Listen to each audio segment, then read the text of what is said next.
Halo semuanya, selamat datang di panduan medis kita hari ini. Nah, kita bakal ngebahas satu ancaman yang sering banget nggak kelihatan, tapi ini lumayan umum di dunia anabul, khususnya kucing. Kita ngomongin soal feline leukemia virus, atau yang biasa kita panggil VLV. Jujur aja, ini patogen yang pinter banget nyamar. Dia diam-diam masuk ke tubuh kucing kesayangan kita, dan tahu-tahu ngubah cara kerja sel mereka secara total. Buat kalian para pemilik kucing di luar sana, paham soal virus ini bukan cuma soal nambah ilmu ya, tapi benar-benar langkah krusial buat ngelindungin sahabat berbulu kita. Oke, coba kita bedah ini bareng-bareng. Percaya nggak kalau 15% dari kucing sakit yang dibawa ke rumah sakit hewan itu ternyata punya koinfeksi yang dipicu oleh si VLV ini? Angka 15% ini mungkin kedengarannya kecil ya, tapi bayangin kalau skalanya itu seluruh populasi kucing. Wah, jumlahnya benar-benar masif banget. Dan masalahnya, kucing-kucing ini datang ke klinik nggak selalu langsung ketahuan kena leukemia. Mereka biasanya datang dengan penyakit lain, penyakit sekunder, gara-gara sistem imun mereka udah dihancurin dari dalam. Makanya, wajar aja kalau VLV ini sering banget dijuluki sebagai ancaman diam-diam. Jadi, inilah pertajalan kita hari ini. Pertama, kita bahas definisi dan siklus VLV. Kedua, gejala klinis pada kucing. Ketiga, penyebab dan faktor resikonya. Dan terakhir, yang nggak kalah penting, pencegahan dan penanganan medis. Kita masuk ke bagian pertama, definisi dan siklus VLV. Yuk kita mulai perjalanan dari dunia nyata yang bisa kita lihat, masuk ke dunia mikroskopis, tempat pertarungan sebenarnya terjadi di dalam tubuh kucing kalian. Pertanyaan mendasarnya tuh gini, sebenarnya apa sih feline leukemia virus itu? Pernah kepikiran nggak? Gimana sesuatu yang bahkan nggak kasat mata, nggak bisa kita lihat langsung, tapi bisa bikin kerusakan yang fatal banget pada makhluk hidup yang ukurannya jauh lebih besar. Kalau bicara soal sainsnya, VLV ini masuk dalam kategori gamma retrovirus. Nah, kata kuncinya di sini adalah retrovirus. Beda sama virus pada umumnya, VLV ini bawa materi genetiknya dalam bentuk RNA, bukan DNA.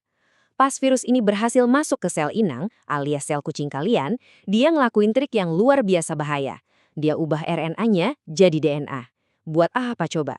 Biar DNA virus ini bisa nyusup terus ngejahit dirinya sendiri secara permanen ke dalam genom atau kode genetik asli sel si kucing. Bener-bener kayak hacker, dia secara harfiah mengubah cetak biru dari sel kucing itu sendiri.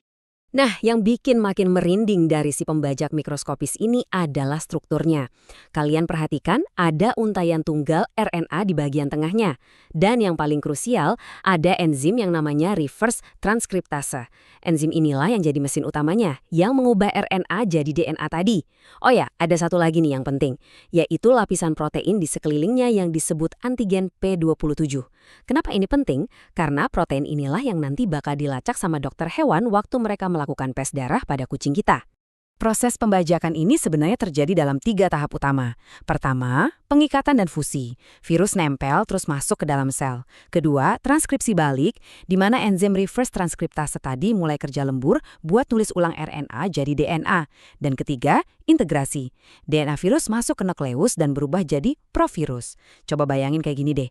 Virus ini nyusupin cetak biru pabrik senjatanya sendiri langsung ke pusat komando sel si kucing. Mulai detik itu juga, sel kucing tersebut dipaksa buat produksi jutaan partikel virus baru dan malah berhenti ngelakuin fungsi normalnya.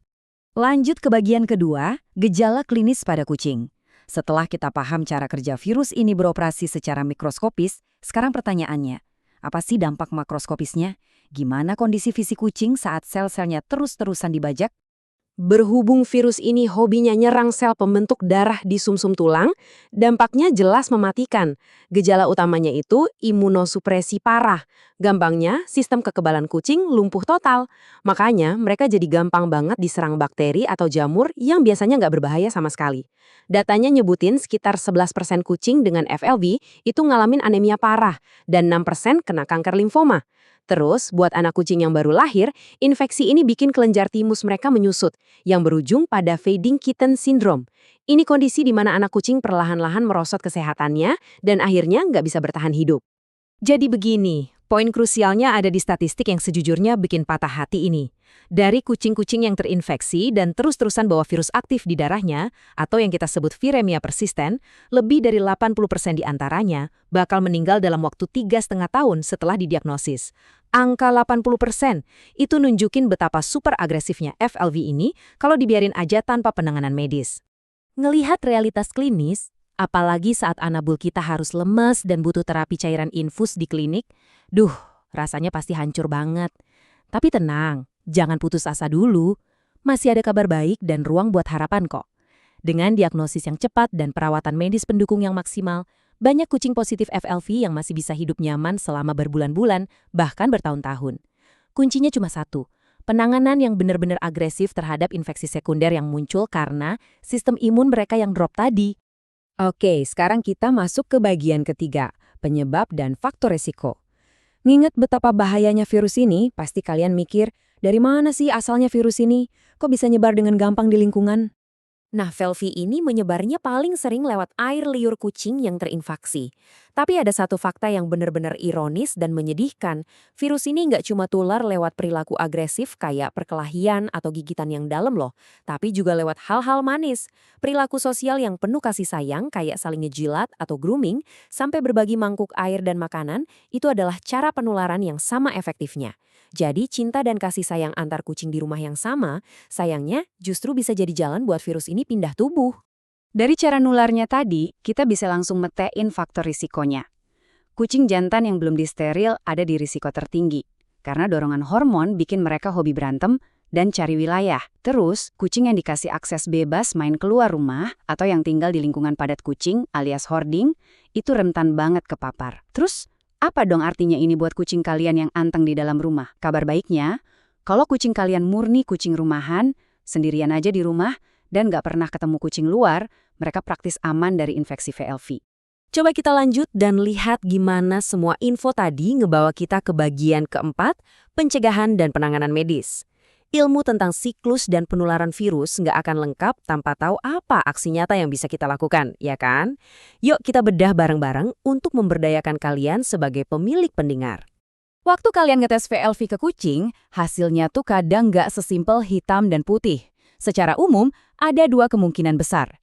Pertama, infeksi progresif. Ini artinya si virus terus berkembang biak dan nyebar secara aktif. Kucingnya nularin virus ke lingkungan sekitarnya, dan sayangnya prognosisnya buruk. Kemungkinan kedua, infeksi regresif. Di sini, sistem imun si kucing justru berhasil menekan virus. Mereka nggak nyebarin virus lewat air liur, tapi DNA virusnya masih sembunyi nyenyak di dalam tubuh. Kucingnya bakal kelihatan sehat-sehat aja, tapi mereka tetap bisa nularin virus kalau misalnya mereka donorin darah ke kucing lain. Sampai detik ini, sejujurnya belum ada obat ajaib atau terapi sel target yang bisa benar-benar menyapu bersih VLV dari tubuh kucing. Makanya, penanganannya itu bersifat simptomatik. Artinya, dokter hewan bakal fokus buat ngobatin gejala yang lagi muncul aja. Misalnya nih, merangi infeksi sekunder akibat imunitas yang turun, ngasih cairan infus buat dehidrasi kayak yang kita bahas tadi, dan yang terpenting, benar-benar menghindari penggunaan obat-obatan penekan imun, kayak steroid, kecuali kalau keadaannya benar-benar darurat untuk komplikasi tertentu. Tapi tenang, dunia kedokteran hewan itu berkembang terus loh. Di banyak negara, salah satu terapi yang lumayan populer itu pakai interferon kucing, contohnya Virbagen Omega. Protokolnya tuh jalan dalam 3 siklus suntikan di bawah kulit. Biasanya dimulai di hari ke-0, lanjut hari ke-14, dan terakhir di hari ke-60. Memang sih, interferon ini nggak ngebunuh si virus FLV itu sendiri, tapi berbagai uji klinis udah ngebuktiin kalau terapi ini sukses banget menghambat gejala klinis sekunder, dan yang paling penting bisa memperpanjang tingkat kelangsungan hidup si anabul. Dan ini benar-benar mengilustrasikan dengan brilian betapa gampangnya kita bisa memutus mata rantai penularan kalau kita ngerti caranya. Berita baiknya, virus VLV ini tuh sangat amat rapuh kalau udah di luar tubuh kucing. Kena udara bebas aja dia bisa hancur dalam hitungan menit. Apalagi kalau pakai sabun atau disinfektan biasa. Jadi pencegahan paling juara itu adalah lakuin tes rutin minimal 6 bulan sekali, wajib banget isolasi total kucing yang positif dari yang negatif, dan jangan lupa buat steril kucing kalian, biar ngurangin sifat agresif mereka. Percaya deh, sanitasi kandang dan mangkuk makan yang baik itu adalah garis pertahanan terdepan kita. Pada akhirnya, paham soal FLV bikin kita sadar kalau pencegahan itu jauh-jauh lebih efektif daripada mengobati. Info yang kita obrolin hari ini adalah perisai pelindung buat sahabat berbulu kesayangan kalian. Terima kasih udah ikut gabung dalam pembahasan medis kali ini. Yuk kita mulai lebih proaktif lagi ngejaga kesehatan mereka. Nah, sebelum kita pisah, saya punya satu pertanyaan krusial buat kalian. Dan tolong pikirin baik-baik, kapan terakhir kali kucing kalian dites untuk FLV?